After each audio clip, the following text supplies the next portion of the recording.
AP CM Chandrababu ఇవాళ కోనసీమ జిల్లా ముమ్మిడివరం నియోజకవర్గంలో పర్యటించనున్నారు. సీఎం పర్యటన కోసం జిల్లా యంత్రాంగం విస్తృత స్థాయిలో ఏర్పాట్లను పూర్తి చేసింది. ఉండవల్లి నివాసం నుంచి హెలికాప్టర్లో ముమ్మిడివరం మండలం సిహెచ్ గున్నేపల్లి చేరుకుంటారు. సిహెచ్ గున్నేపల్లి కార్ట్వేనికోన మండలం చెయ్యేర్లో పేదల సేవా కార్యక్రమానికి సీఎం చంద్రబాబు హాజరవుతారు. లబ్దిదారుల ఇళ్లకు వెళ్లి పింఛను సొమ్మును నేరుగా అందిస్తారు సీఎం చంద్రబాబు. అనంతరం ప్రజావేదిక సభలో వారిని ఉద్దేశించి మాట్లాడతారు. 1వ తేదీ ఆదివారం కావడంతో ఒకరోజు ముందుగానే పింఛన్లను ప్రభుత్వం అందిస్తోంది. జూన్ నెల పింఛన్కు గాను ప్రభుత్వం ఇప్పటికే 63 లక్షల మంది లబ్దిదారులకు 2,717.90 కోట్ల రూపాయలను విడుదల చేసింది. అంబేద్కర్ కోనసీమ జిల్లాలో 2,35,860 మంది లబ్దిదారులు 101.16 కోట్ల రూపాయల పెన్షన్ సొమ్మును వారు అందుకోనున్నారు. భారతదేశంలోనే అతిపెద్ద సంక్షేమ కార్యక్రమాన్ని ఏపీ ప్రభుత్వం నిర్విఘ్నంగా నిర్వహిస్తోంది. నెలకు దాదాపు 64 లక్షల మందికి రాష్ట్ర ప్రభుత్వం వివిధ కేటగిరీల్లో పింఛన్లు ఇస్తుంది. 4,000 నుంచి 15,000 రూపాయల వరకు పింఛన్ మొత్తాలను ఇంటి వద్దకే తీసుకువెళ్లి అందిస్తోంది. ఈ క్రమంలో కూటమి ప్రభుత్వం పింఛన్ నిమిత్తం 12 నెలల్లో 34,000 కోట్ల రూపాయలను వెచ్చించినట్లు అవుతోంది. ముఖ్యమంత్రి చంద్రబాబు స్వయంగా పింఛన్ల పంపిణీ కార్యక్రమంలో పాల్గొని పేదలకు ఆర్థిక భరోసాను ఇస్తున్నారు. సాధారణంగా ఇంట్లో పింఛన్ తీసుకుంటున్న వ్యక్తి చనిపోయాక భార్యకు వితంతు పింఛన్ తీసుకోవాలంటే కొత్తగా దరఖాస్తు చేయాల్సి ఉంటుంది. అలా వారు 1-2 నెలలు పింఛన్ కోల్పోయే అవకాశం ఉంది. ఈ ఇబ్బందులు తలెత్తకుండా కూటమి ప్రభుత్వం స్పౌస్ పింఛన్ల విధానాన్ని తీసుకొచ్చింది. అలాగే గత ప్రభుత్వంలో 1 నెల పింఛన్ తీసుకోకపోతే 2వ నెల పింఛన్ ఇచ్చేవారు కాదు. ఇక కూటమి ప్రభుత్వం వచ్చాక 3 నెలల పింఛన్ ఒకేసారి తీసుకునే వెసులుబాటు కల్పించింది. ఇది లబ్దిదారులకు చాలా ఉపయోగంగా మారింది. హైదరాబాద్ ను అభివృద్ది చేసిన తనకు ఇప్పుడు అమరావతి రాజధాని నగరాన్ని నిర్మించే అవకాశం వచ్చింది. గ్లోబల్ గ్రీన్ సిటీగా తీర్చిదిద్దుతున్నాం. ఇందులో పారిశ్రామికవేత్తలు కూడా భాగస్వాములు కావాలి అని ముఖ్యమంత్రి చంద్రబాబు పిలుపునిచ్చారు. నిన్న ఢిల్లీలోని తాజ్ ప్యాలెస్ లో జరిగిన సిఐఐ వార్షిక వ్యాపార సదస్సులో ఆర్థిక అభివృద్ది, సుస్థిరత, ఆంధ్రప్రదేశ్ బ్లూ ప్రింట్ అనే అంశంపై జరిగిన ప్లీనరీ సమావేశంలో ఆయన ప్రసంగించారు. రాష్ట్ర అభివృద్ది ఎజెండాను వారికి వివరించారు. 2047 నాటికి స్వర్ణాంధ్ర విజన్ను సాకారం చేసేందుకు పారిశ్రామికవేత్తలు తరలి రావాలి అని కోరారు. ఇక ఆంధ్రప్రదేశ్ 2047 నాటికి $2.4 ట్రిలియన్ ఆర్థిక వ్యవస్థగా ఎదుగుతుంది అని చంద్రబాబు ధీమా వ్యక్తం చేశారు. 2026 జనవరి నాటికి భారత్లో తొలి క్వాంటమ్ కంప్యూటింగ్ కేంద్రాన్ని అమరావతిలో నెలకొల్పనున్నట్లు ప్రకటించారు. ఇందులో టీసీఎస్, ఐబీఎం, ఎల్ఎన్టీ కంపెనీలు పాలు పంచుకుంటున్నాయి అని తెలిపారు. భావి నేతలకు శిక్షణ ఇచ్చే ఉద్దేశంతో అమరావతిలోనే గ్లోబల్ లీడర్షిప్ కేంద్రాన్ని నెలకొల్పుతున్నామని అన్నారు. ఇంటిగ్రేటెడ్ క్లీన్ ఎనర్జీ 2024 విధానం కింద గ్రీన్ ఎనర్జీ రంగంలో 10 లక్షల కోట్ల పెట్టుబడులను సాధించాలి అనే లక్ష్యంగా పెట్టుకున్నామని తెలిపారు. రాయలసీమలో ఏడాదికి 5 లక్షల కోట్లను ఆకర్షించే హైటెక్ పారిశ్రామిక కారిడార్ను ఏర్పాటు చేస్తున్నాము అని చెప్పారు. ఇక ఐటీ పరిజ్ఞానం క్రమంగా పరిపక్వం అవుతున్న నేడు ఏఐ, క్వాంటమ్ కంప్యూటింగ్, సీసీటీవీ, డ్రోన్ల యుగానికి చేరుకున్నాము అని, రియల్ టైం డేటాను సమర్థంగా సమకూర్చుకుంటున్నాము అని చంద్రబాబు తెలియజేశారు. బిల్ మిలిందా గేట్స్ సహకారంతో కుప్పంలో ఆరోగ్య సంరక్షణలో ఏఐను వినియోగిస్తున్నాము అని చెప్పారు. తనను అన్యాయంగా జైలు పాలు చేసినప్పుడు 80 దేశాల్లో సాంకేతిక వృత్తి నిపుణులు నిరసన తెలియజేశారు అని ప్రస్తావించారు. ప్రపంచంలో భారత్ను ఆర్థిక శక్తిగా రూపుదిద్దేందుకు ప్రధాని మోదీ కృషిని తీసుకుంటున్న చర్యలను ఇక చంద్రబాబు వివరించారు. అంతా ఆసక్తిగా ఎదురుచూస్తున్న ప్రపంచ సుందరి విజేత ఎవరో నేడే తేలిపోనుంది. హైటెక్స్ లో సాయంత్రం 5:30 గంటలకు ప్రపంచ సుందరి పోటీల తుది ఘట్టం మొదలు కానుంది. ఇక ప్రపంచ సుందరి విజేతకు $1 మిలియన్ నగదుతో పాటు 1770 వజ్రాలతో కూడిన తెల్ల బంగారు కిరీటం దక్కనుంది. అంతేకాదు మిస్ వరల్డ్ బ్రాండ్ అంబాసిడర్ హోదాలో ఏడాది పాటు ప్రపంచమంతా ఉచితంగా పర్యటించే అవకాశం లభిస్తుంది. అదే సమయంలో అంతర్జాతీయ స్థాయిలో వాణిజ్య ప్రకటనలు, సినిమాల్లో అవకాశాలతో మరెన్నో నజరానాలు దక్కుతాయి. ప్రపంచ సుందరి పోటీల్లో పాల్గొనేందుకు 108 దేశాలకు చెందిన సుందరీమణులు వచ్చారు. అందులో వివిధ విభాగాల్లో నిర్వహించిన పోటీల నుంచి 40 మందిని క్వార్టర్ ఫైనల్ కు ఎంపిక చేశారు. ఇక అందులో 4 విభాగాల్లో నిర్వహించిన పోటీలకు సంబంధించి ఒక్కో విభాగం నుంచి 4 చొప్పున 16 మంది విజేతల పేర్లను ప్రకటించారు. మొత్తంగా తుది పోటీల్లో ఒక్కో విభాగం నుంచి 10 మంది చొప్పున 40 మంది ఉంటారు. ఇప్పటికే ప్రకటించిన 16 మంది పోగా మిగతా 24 మంది వివరాలను శనివారం పోటీల ప్రారంభం ముందు ప్రకటిస్తారు. ఫ్యాషన్ షో, ఇతర పోటీల ఆధారంగా ఈ 40 మంది నుంచి 20 మందిని ఎంపిక చేస్తారు. అంటే ఒక్కో విభాగం నుంచి సంఖ్య 5కు తగ్గుతుంది. తర్వాత ఒక్కో విభాగం నుంచి 2 చొప్పున 8 మందిని తుది పోటీకి ఎంపిక చేస్తారు. జ్యూరీ సభ్యులు అడిగిన ప్రశ్నలకు ఇచ్చే సమాధానాలు ఆధారంగా ఒక్కో విభాగం నుంచి ఒకరు ఎంపికవుతారు. వీరిలో ఒకరు ప్రపంచ సుందరిగా, మిగతా ముగ్గురు రన్నరప్లుగా నిలుస్తారు. గత మిస్ వరల్డ్ విజేత చెక్ రిపబ్లిక్ సుందరి క్రిస్టినా ఈసారి విజేతకు వజ్రాల కిరీటం పెడతారు. ఏపీ లిక్కర్ స్కామ్ కేసులో నిందితుల కస్టడీ కొనసాగుతోంది. ఇవాళ రెండో రోజు నిందితులను సిట్ అధికారులు ప్రశ్నించనున్నారు. కేసులో ఇప్పటి వరకు సిట్ అధికారులు 7గురిని అరెస్ట్ చేశారు. వారిలో కసిరెడ్డి, మాజీ ఐఏఎస్ అధికారి K Dhanunjaya Reddy, Jagan OSD P Krishnamohan Reddy, Bharathi cements director Balaji గోవిందప్పను సిట్ అధికారులు విజయవాడ జిల్లా జైలు నుంచి నిన్న కస్టడీలోకి తీసుకున్నారు. ప్రభుత్వ ఆసుపత్రుల్లో వైద్య పరీక్షలు అనంతరం వీరిని సిట్ కార్యాలయానికి తరలించి వేర్వేరుగా కలిపి విచారించారు. ఇక మొదటి రోజు సిట్ అధికారులు మొత్తం 100 ప్రశ్నల వరకు వేసినట్లు తెలిసింది. మద్యం ద్వారా వసూలు చేసిన డబ్బును ధనుంజయ రెడ్డి, కృష్ణమోహన్ రెడ్డి, బాలాజీ గోవిందప్పకు ఇచ్చానని సిట్ అధికారులు అరెస్ట్ చేసినప్పుడు కసిరెడ్డి రాజశేఖర్ రెడ్డి వాంగ్మూలం ఇచ్చారు. అయితే వారికి డబ్బులిచ్చినట్లు తానెప్పుడు చెప్పలేదు అని తాజా విచారణలో కసిరెడ్డి బుకాయించారు. ముందుగా ధనుంజయ రెడ్డి, కృష్ణమోహన్ రెడ్డి, బాలాజీ గోవిందప్పను సిట్ అధికారులు విచారించారు. మొత్తం డబ్బులు వారికి ఇచ్చినట్లు రాజకసిరెడ్డి వాంగ్మూలం ఇచ్చాడని, ఆ డబ్బంతా ఎక్కడుంది అని ప్రశ్నించారు. దీనికి ఈ ముగ్గురు ఒకే సమాధానం చెప్పారు. కసిరెడ్డి చెప్పేవన్నీ అబద్దాలని, అతను తమకేమీ ఇవ్వలేదు అని వివరించారు. డబ్బులిచ్చినట్లుగా రాజ్ చెప్పిన ఆధారాలు తమ వద్ద ఉన్నాయని అధికారులు పేర్కొన్నారు. ఇక తర్వాత నలుగురిని కలిపి విచారించారు. వారికి డబ్బులిచ్చినట్లు వాంగ్మూలం ఇవ్వడంపై రాజ్ కసిరెడ్డిని ప్రశ్నించారు. అయితే కసిరెడ్డి విచారణలో కసిరెడ్డి నాలుక మడత వేశాడు. తాను ఆ విధంగా వాంగ్మూలం ఇవ్వలేదు అని బుకాయించడంతో అధికారులు మిగిలిన ముగ్గురిని ప్రశ్నించారు. మద్యం విధానం రూపకల్పనకు ముందు హైదరాబాద్లో నిర్వహించిన సమావేశాల్లో ఎవరు పాల్గొన్నారు, ఎక్కడ నిర్వహించారు అన్న దానికి సంబంధించిన అన్ని ఆధారాలు తమ వద్ద ఉన్నాయని అధికారులు చెప్పడంతో నిందితులకు గొంతులో వెలక్కాయ పడినట్లు అయింది. ఈ కేసులో మరో నిందితుడు భునేటి చాణక్య ఇచ్చిన వాంగ్మూలాన్ని ముందు పెట్టి ప్రశ్నలు సంధించడంలో ముగ్గురు నీళ్లు నమలడం మొదలుపెట్టారు. విచారణ అనంతరం వారికి వైద్య పరీక్షలు చేయించి తిరిగి జిల్లా జైలుకు అప్పగించారు. ఇవాళ రెండో రోజు విచారణలో వారికి నుంచి కీలక సమాచారం తెలుసుకునేందుకు సిట్ ప్రశ్నించనుంది. సరస్వతి పవర్ కంపెనీలో వాటాలకు సంబంధించి వైసీపీ అధ్యక్షుడు జగన్, ఆయన తల్లి విజయలక్ష్మి తమ లిఖితపూర్వక వాదనను హైదరాబాద్లోని జాతీయ కంపెనీ లా ట్రిబ్యునల్కు సమర్పించారు. ఈ కంపెనీ తన స్వార్జితమని జగన్ తన వాదనలో తెలియజేశారు. అందులో 51.01% వాటా తమదే అన్నారు.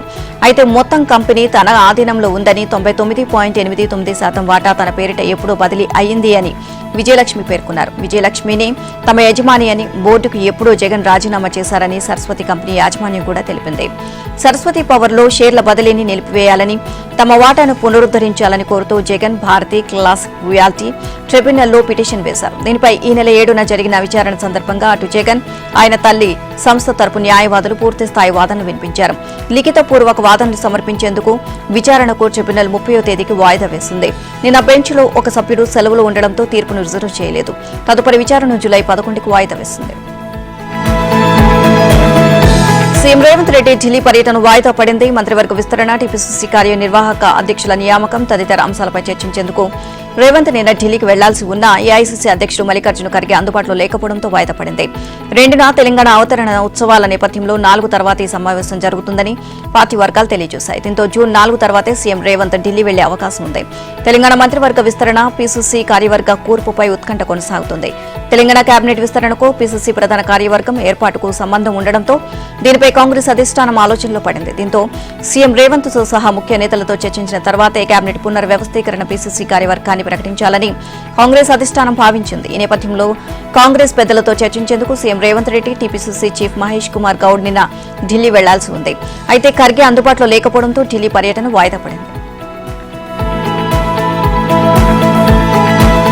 లోక్సభ నియోజకవర్గాల వారీగా సమీక్షలు జరుపుతున్న కాంగ్రెస్ పార్టీ రాష్ట్ర వ్యవహారాల ఇన్ఛార్జ్ మీనాక్షి నటరాజన్ అందులో భాగంగా ఇవాళ ఖమ్మం జిల్లాలో పర్యటించనున్నారు. టీపీసీసీ చీఫ్ మహేష్ కుమార్ గౌడ్ తో కలిసి ఖమ్మం, మహబూబాబాద్ లోక్సభ నియోజకవర్గాల సమీక్షలు నిర్వహించనున్నారు. అటు నిన్న భువనగిరి, నల్గొండ లోక్సభ నియోజకవర్గాల సమీక్షలు నిర్వహించారు. సూర్యాపేట, జనగామ వంటి చోట్ల ఓటమికి కారణాలను మీనాక్షి ఆరా తీశారు. ఈ సందర్భంగా పార్టీ నేతలు సహకరించిన కారణంగానే తాను ఓటమి పాలైనట్లు జనగామ అభ్యర్థి కొమ్మూరు ప్రతాప్ రెడ్డి ఆరోపించినట్లు తెలుస్తోంది. రీజనల్ రింగ్ రోడ్ దక్షిణ భాగంపై సీఎం రేవంత్ రెడ్డి సమీక్ష నిర్వహించారు. హైబ్రిడ్ యాన్యునిటీ మోడ్ విధానంలో అభివృద్ది చేయబోయే రోడ్లు, హైదరాబాద్ మంచిర్యాల గ్రీన్ఫీల్డ్ రహదారులపై చర్చించారు. ట్రిపుల్ దక్షిణ భాగం రోడ్డు మొదలయ్యే చౌటపల్లి నుంచి సంగారెడ్డి వరకు ఉన్న అలైన్మెంట్ ముఖ్యమంత్రి పరిశీలించారు. మార్గమధ్యంలో ఉన్న భూములు, నీటి వనరుల వివరాలు తెలుసుకున్నారు. వికారాబాద్ జిల్లా పూడూరు పరిధిలో రాబోయే మార్గంపై పలు కీలక సూచనలు చేసినట్లు తెలిసిందే. అదేవిధంగా హ్యామ్ విధానంలో అభివృద్ది చేతలపట్ట పట్టిన పలు రోడ్ల గురించి కూడా ఆరా తీశారు. ఆర్ఎన్బి పరిధిలో హ్యామ్ కింద మొదటి దశలో 5,190 కిలోమీటర్ల మేర రోడ్లను నిర్మించాలని గుర్తించినట్లు అధికారులు సీఎంకి వివరించారు. మొదటి దశలో గ్రామ, మండల, జిల్లా అనుసంధాన రోడ్లు ఎన్ని ఉన్నాయి అనే వివరాలను కూడా తెలియజేశారు. ఇక హ్యామ్ రోడ్లపై జాగ్రత్తగా వ్యవహరించాలని సీఎం రేవంత్ సూచించినట్లు తెలిసింది. ఇక హైదరాబాద్ నుంచి మంచిర్యాల వరకు కొత్త గ్రీన్ఫీల్డ్ రోడ్లు నిర్మించాలి అని నిర్ణయించిన నేపథ్యంలో అధికారులు రూపొందించిన 3 ప్రతిపాదనలను పరిశీలించారు. ఈ సందర్భంగా ఎక్కడి నుంచి రహదారిని నిర్మించేందుకు అవకాశం ఉంది అనే దానిపై వివరాలు తెలుసుకున్నారు. ఈ మార్గంపైన పలు సూచనలు చేశారు. తనకంటూ ప్రత్యేక ఎజెండా ఏదీ లేదని, పెద్దాయన్ను ఎవరూ ఏమన్నా ఊరుకునేది లేదు అని బీఆర్ఎస్ ఎమ్మెల్సీ కల్వకుంట్ల కవిత అన్నారు. నిన్న మంచిర్యాలలో ఆమె మీడియా ప్రతినిధులతో చిట్చాట్గా మాట్లాడారు. ఎన్నో ఆవేదనలు భరించలేక పార్టీని కాపాడుకోవాలి అనే ఉద్దేశంతోనే పెద్దాయనకు లేఖ రాసినట్లు తెలియజేశారు. జాగృతి కమిటీలను వేస్తే రథాంతం చేస్తున్నారు అనే ఆవేదన వ్యక్తం చేశారు. భాగ్యారెడ్డి, వర్మ, పివి నరసింహారావు వర్ధంతి కార్యక్రమాలను జాగృతి ఆధ్వర్యంలో చేశామని, అది కూడా బీఆర్ఎస్ ను వ్యతిరేకించినట్లా అని ప్రశ్నించారు. గతంలో బీఆర్ఎస్ అనుబంధ తెలంగాణ సింగరేణి బొగ్గు గని కార్మిక సంఘంలో కొత్త నాయకత్వాన్ని ఏర్పాటు చేసినప్పుడు కూడా పనికట్టుకుని విమర్శలు చేశారు అని అన్నారు. కాళేశ్వరం ప్రాజెక్టు విషయంలో కేసీఆర్ కు నోటీసులు ఇస్తే బీఆర్ఎస్ ముఖ్య నేతలు ఎందుకు స్పందించలేదు అని కవిత ప్రశ్నించారు. తాను కేసీఆర్ కు లేఖ రాయడం కొత్తేమీ కాదని, దాన్ని లీకు చేసిన వారెవరో బయటపెట్టాల్సిన అవసరం ఉంది అని వ్యాఖ్యానించారు. లేఖలో ప్రస్తావించిన అంశాలు కొత్తవేమీ కాదని, ప్రజలు అనుకునేవే అని చెప్పారు. బీఆర్ఎస్ ను బీజేపీలో విలీనం చేయడానికి తాను వ్యతిరేకమని, పార్టీ బీజేపీ వైపు చూడాల్సిన అవసరం లేదు అన్నారు. బీజేపీతో పొత్తు పెట్టుకున్న పార్టీలేవి బాగుపడిన చరిత్ర లేదు అన్నారు. ఇక తాను జైల్లో ఉన్నప్పుడు బీఆర్ఎస్ ను బీజేపీలో కలపాలి అనే అంశం ప్రస్తావనకు వస్తే అంగీకరించే ప్రసక్తే లేదు అని చెప్పానని అన్నారు. ఇప్పుడు ఆ ప్రయత్నం చేసినా వ్యతిరేకిస్తాను అని స్పష్టం చేశారు. కేసీఆర్ ను వ్యక్తిగతంగా కలిసి అసలు విషయం చెప్పాలని ప్రయత్నం చేశానని, తండ్రిని కలిసే అవకాశం కూడా వచ్చిందని, వ్యక్తిగత కారణాల వల్ల కలవలేకపోయాను అని కవిత తెలియజేశారు. కేంద్రంలోని బీజేపీ సర్కార్ ఆపరేషన్ ఖగార్ పేరుతో దుశ్చర్యలకు పాల్పడుతోంది అని బీఆర్ఎస్ ఎమ్మెల్సీ కల్వకుంట్ల కవిత ఆరోపించారు. సొంత పార్టీపై ధిక్కార స్వరం వినిపిస్తున్న కేసీఆర్ తనయ కల్వకుంట్ల కవితపై అధిష్టానం నిఘా పెట్టింది. ఆమె విషయంలో పార్టీ సీనియర్ నేతలు, క్యాడర్తో సహా ఎవరూ స్పందించవద్దు అని ఆదేశాలు వచ్చినట్లు సమాచారం. ఆఖరికి ఆమె పాల్గొనే ఏ కార్యక్రమంలోనూ పాల్గొనవద్దని స్పష్టం చేసినట్లు తెలుస్తోంది. ఒక విధంగా ఆమెను పార్టీ బాయ్కాట్ చేసింది. దానికి తోడు కవిత నివాసంతో పాటు ఆమె ఎక్కడకు వెళ్లినా తనను ఎవరైనా కలుస్తున్నారా అనేది కూడా పైనుంచి ఆరా తీస్తున్నట్లు సమాచారం. ఇక ప్రస్తుతం ఆమె గులాబీ నిఘా నీడలో ఉన్నారు. ఆమె ప్రతి కదలికను ఆమె చుట్టూ మోహరించిన కొందరి ద్వారా పార్టీ పెద్దలు తెలుసుకుంటున్నట్లు సమాచారం. గత వారం అమెరికా పర్యటన నుంచి వస్తూనే కేసీఆర్ చుట్టూ దయ్యాలు ఉన్నాయని ఆమె సంచలన వ్యాఖ్యలు చేశారు. తర్వాత నుంచి ఆమె ఇంటికే పరిమితం అవుతూ వస్తున్నారు. కవిత వ్యాఖ్యల అనంతరం ఆమెను తెలంగాణ జాగృతి నేతలు, క్యాడర్ తప్ప బీఆర్ఎస్ కు చెందిన సీనియర్ నేతలు, కార్యకర్తలు కలిసింది లేదు. దాంతో ఆమె సింగరేణి జాగృతి కమిటీని వేశారు. ఆ కమిటీని వేసిన మరుసటి రోజే పార్టీ అధిష్టానం సూచనల మేరకు 2 దూతలు వచ్చి ఆమెతో రాయబారం నడిపారు. అది కాస్త విఫలమైంది. ఆ తర్వాత కూడా ఆమె ఇంటికే పరిమితమయ్యారు. గురువారం ఆమె మీడియా ప్రతినిధులతో ఇష్టాగోష్ఠి మాట్లాడారు. బీఆర్ఎస్ బీజేపీలో విలీనం చేసే కుట్ర జరుగుతోంది అని సంచలన వ్యాఖ్యలు చేశారు. అలాగే కేటీఆర్, హరీష్ రావు, సంతోష్ కుమార్ తో సహా అందరినీ పరోక్షంగా అడిగి పారేశారు. ఇక గురువారం చేసిన వ్యాఖ్యలు గులాబీ పార్టీని మరింత కుదుపునకు గురిచేశారు. బీజేపీలో బీఆర్ఎస్ విలీనంపై కవిత డాడీ కేసీఆరే సమాధానం చెప్పాలని, ఆమె వాళ్ళ డాడీనే ప్రశ్నించాలని కేంద్ర బొగ్గు గనుల శాఖ మంత్రి కిషన్ రెడ్డి అన్నారు. బీజేపీలో బీఆర్ఎస్ విలీనం గురించి కవిత చేసిన వ్యాఖ్యలపై మీడియా ప్రశ్నకు ఆయన బదులిచ్చారు. పనికిరాని విషయాలపై తాను స్పందించబోను అని, ఆ వ్యాఖ్యలు చేసిన వాళ్లకు ఉన్న విలువ ఏంటి అని ప్రశ్నించారు. నిన్న ఢిల్లీలోని తన అధికారిక నివాసంలో కిషన్ రెడ్డి మీడియాతో మాట్లాడారు. బీఆర్ఎస్ ఓ ప్రైవేట్ లిమిటెడ్ కంపెనీ అని, అందులోని డైరెక్టర్ల మధ్య ఆస్తులు, అధికారం, పదవుల కొట్లాటలపై తాము ఎందుకు తలదూర్చాలి అని ప్రశ్నించారు. బీఆర్ఎస్ వాళ్ళది ఇంటి సమస్య అని, చాలా చిన్న అంశము అని అన్నారు. కవిత వ్యవహారంపై బీజేపీతో సహా ఏ రాజకీయ పార్టీ స్పందించాల్సిన అవసరం లేదు అన్నారు. అది daddy, daughter, sister, brother drama అని, వాళ్ళ ఫ్యామిలీ డ్రామాలో తాము సూత్రధారులం, పాత్రధారులం కాబోము అని చెప్పారు. ఆ అంశం తెలంగాణ ప్రజలకు సంబంధం లేని విషయము అన్నారు. కాంగ్రెస్ అగ్రనేత రాహుల్ గాంధీ, ఆయన బావ రాబర్ట్ వాద్రా, సీఎం రేవంత్ రెడ్డి దేశ సైనికుల ధైర్యాన్ని, పరాక్రమాన్ని, పోరాటాన్ని దెబ్బతీసేలా మాట్లాడుతున్నారని కిషన్ రెడ్డి విమర్శించారు. ఆపరేషన్ సింధూర్లో ఎంతమంది ఉగ్రవాదులు చనిపోయారో, పాకిస్తాన్పై మన సైనికులు ఎలా విరుచుకుపడ్డారో అడిగి ఉంటే దేశ ప్రజలు, సైనికులు సంతోషపడేవారని, ఇవేమీ అడగకుండా ఎన్ని రాఫెల్ విమానాలు కూలిపోయాయో లెక్క చెప్పండి అని రాహుల్ అడగడం విడ్డూరంగా ఉంది అని విమర్శించారు.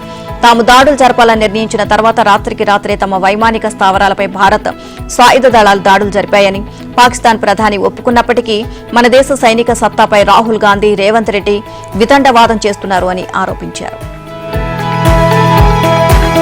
కాళేశ్వరంపై విచారణ కమిషన్ ఎదుట హాజరయ్యేందుకు మాజీ సీఎం బీఆర్ఎస్ అధినేత కేసీఆర్ సమాయత్తమవుతున్నారు.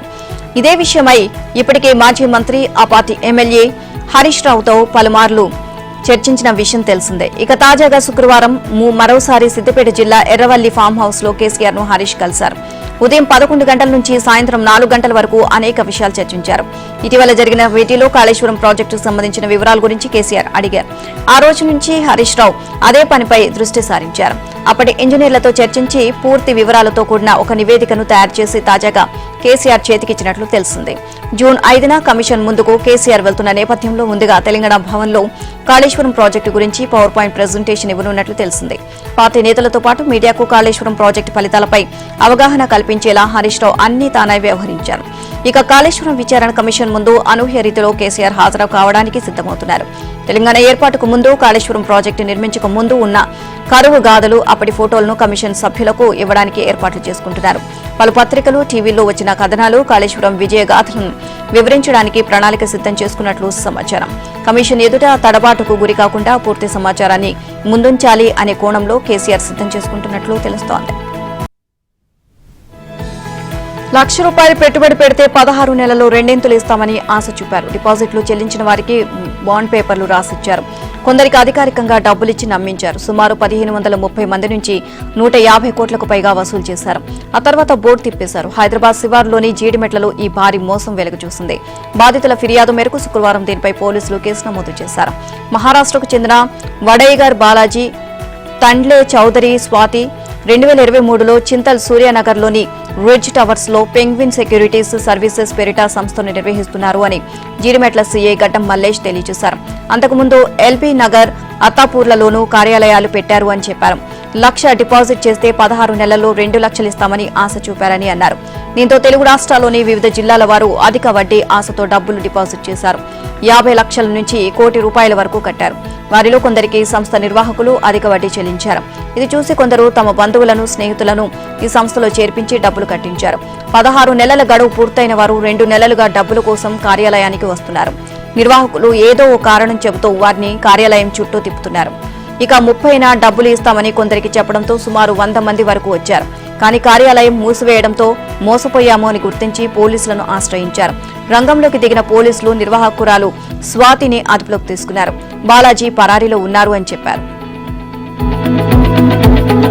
షాద్నగర్ సమీపంలోని రాయ్కల్ టోల్ ప్లాజా దగ్గర ఉన్న సంజుభాయ్ మార్వాడి దాబాలో ఏళ్లుగా కొనసాగిస్తున్న డ్రగ్స్ దందా గుట్టురట్టయింది. కేసు వివరాలను శుక్రవారం సైబరాబాద్ సిపి అవినాష్ మహంతి వెల్లడించారు. రాజస్థాన్కు చెందిన వికాస్ సోహు సంజుభాయ్ దాబాలో 2019లో వంట మనిషిగా పనికి కుదిరాడు. యజమాని సంజుభాయ్కి గంజాయి పీల్చే అలవాటు ఉంది. ధూల్పేటకు చెందిన సలీం నుంచి కొనేవాడు. దాబాకు వచ్చిన కస్టమర్లలో ఎవరైనా అడిగితే ఎక్కువ ధరకు విక్రయించేవాడు. యజమాని దన్ను చూసుకుని వికాస్ కూడా గంజాయి అమ్మేవాడు. మధ్యప్రదేశ్కు చెందిన గణపత్ అనే వ్యక్తి సంజుభాయ్ వికాస్ కు హెరాయిన్, ఓపీఎం, పాపిస్ట్రాలను సరఫరా చేసేవాడు. ఇక 2022లో జడ్చెల్ల బస్టాండ్ సమీపంలో సంజుభాయ్, వికాస్ గంజాయిని విక్రయిస్తుండగా పోలీసులు అరెస్ట్ చేశారు. జైలుకెళ్లొచ్చాక మళ్లీ గంజాయిని విక్రయిస్తున్నారు. వీరికి గంజాయిని జల్పల్లి ప్రాంతానికి చెందిన రాజు సరఫరా చేసేవాడు. గత ఏప్రిల్ 25న సంజుభాయ్ అనారోగ్యంతో చనిపోయాడు. ఆ తర్వాత దాబాను పూర్తిగా అధీనంలోకి తెచ్చుకున్న వికాస్ ఒక్కడే గంజాయి, డ్రగ్స్ ను విక్రయించేవాడు.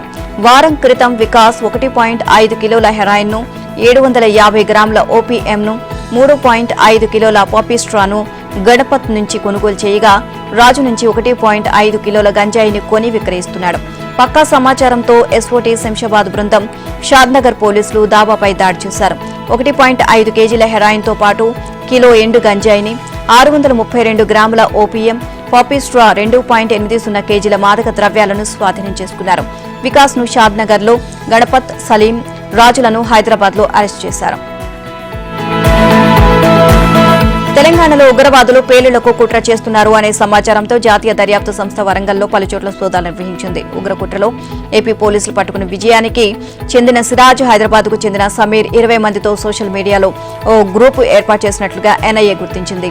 సౌదీలో ఉంటున్న అబూ మసబ్తో వీరు కాంటాక్ట్ లో ఉన్నట్లుగా గుర్తించారు. వీరంతా సోషల్ మీడియా గ్రూప్ లో తరచూ మాట్లాడుకోవడం, చాటింగ్ చేసేవారు.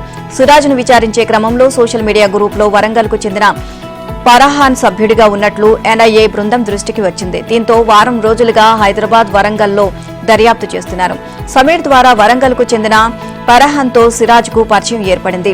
జిహాద్ కోసం అవసరమైతే ప్రాణ త్యాగానికి సిద్దమవ్వాలని సోషల్ మీడియా గ్రూప్ లో చాటింగ్లు చేసుకున్నట్లు ఎన్ఐఏ తనిఖీలో వెల్లడైంది. గత వారం వరంగల్లో ఫరహాన్ ను అదుపులోకి తీసుకుని విచారించగా వరంగల్, కాజీపేటలకు చెందిన మరో 2 పేర్లు చెప్పినట్లు సమాచారం. ఈ ముగ్గురిని వేర్వేరుగా ఎన్ఐఏ బృందం విచారించింది. అయితే వీరికి ఎలాంటి ఉగ్రకుట్రలు భాగస్వామ్యం లేదని తెలిసినట్లుగా స్థానిక పోలీసులు సమాచారం. శ్రీశైలం జలాశయానికి వరద ప్రవాహం మొదలైంది. ఏటా జూన్ తర్వాత జలాశయానికి వరద వచ్చేది. ఈసారి నెల రోజులు ముందుగానే వచ్చి చేరుతోంది. 3 రోజులుగా ఎగువ ప్రాంతాలు విస్తారంగా వర్షాలు కురుస్తున్నాయి. దీంతో శుక్రవారం సాయంత్రం 6 గంటలకి జూరాల, సుంకేసుల నుంచి 64,996 క్యూసెక్ల నీటిని శ్రీశైలానికి విడుదల చేశారు. జూరాల స్పిల్వే నుంచి 49,764, విద్యుత్ ఉత్పాదక ద్వారా 5,451, సుంకేసుల నుంచి 8,824 క్యూసెక్ల నీరు వస్తోంది. సాయంత్రానికి శ్రీశైలం జలాశయంలో 39.55 టీఎంసీల నీటి నిల్వ చేరగా నీటి మట్టం 818.20 అడుగులకు చేరుకుంది. తెలంగాణ రాష్ట్ర ప్రభుత్వం 2014-2023 మధ్య విడుదలైన సినిమాలకు అందించనున్న గద్దర్ తెలంగాణ సినీ పురస్కారాలను జ్యూరీ కమిటీ చైర్మన్, సీనియర్ నటుడు మురళీమోహన్ ప్రకటించారు. ఎఫ్డీసీ చైర్మన్ దిల్ రాజుతో కలిసి ఆయన అవార్డులు వివరాలు వెల్లడించారు. ఈ సందర్భంగా దిల్ రాజు మాట్లాడుతూ తెలంగాణ రాష్ట్రం ఏర్పడిన 2014 జూన్ 2 నుంచి సెన్సార్ అయిన చిత్రాలని పరిశీలనలోకి తీసుకున్నట్లు తెలియజేశారు. మురళీమోహన్ మాట్లాడుతూ రాష్ట్ర విభజన తర్వాత అవార్డులను ఇవ్వడం ఆపివేశారని, ఇప్పుడు ముఖ్యమంత్రి రేవంత్ రెడ్డి బాధ్యతగా తీసుకుని గద్దర్ పురస్కారాలను ప్రారంభించారని తెలియజేశారు. జ్యూరీ కమిటీ ఏకాభిప్రాయంతో ప్రతి ఏడాదికి 3 చిత్రాలను ఎంపిక చేసినట్లు తెలియజేశారు. వీటితో పాటు సినీ రంగానికి సేవలు అందించిన వారికి 6 ప్రత్యేక అవార్డులు ఇస్తున్నట్లు చెప్పారు. ఇక ఎన్టీఆర్ నేషనల్ ఫిల్మ్ అవార్డుకు నందమూరి బాలకృష్ణ, పైడి జయరాజ్ ఫిల్మ్ అవార్డుకు ప్రముఖ దర్శకుడు మణిరత్నం ఎంపికయ్యారు. ఆంధ్రప్రదేశ్లోనూ సినీ పురస్కారాలు ప్రకటించాలని సీనియర్ నటుడు మురళీమోహన్ అన్నారు. తెలుగు సినిమాకు అవార్డులు ఇచ్చే విషయంలో 2 రాష్ట్రాల ప్రభుత్వాలు ఒక అవగాహనకు రావాలి అని సూచించారు. ఇక ఎన్టీఆర్ జాతీయ అవార్డును ఆయన తనయుడు బాలకృష్ణకు అందించనున్నట్లు అవార్డుల కమిటీ ప్రకటించింది. తండ్రి పేరుతో ఏర్పాటు చేసిన అవార్డును కొడుకు అందుకోవడం అరుదైన సంఘటనే. ఈ సందర్భంగా బాలకృష్ణ స్పందించారు. ఈ అవార్డును అందుకోవడం అదృష్టంగా, దైవ నిర్ణయంగా, తండ్రి ఆశీర్వాదంగా భావిస్తున్నట్లుగా ఆయన తెలియజేశారు. పురస్కారానికి తనను ఎంపిక చేసిన తెలంగాణ ప్రభుత్వానికి, ముఖ్యమంత్రి రేవంత్ రెడ్డికి, జ్యూరీ సభ్యులకు బాలకృష్ణ కృతజ్ఞతలు తెలియజేశారు.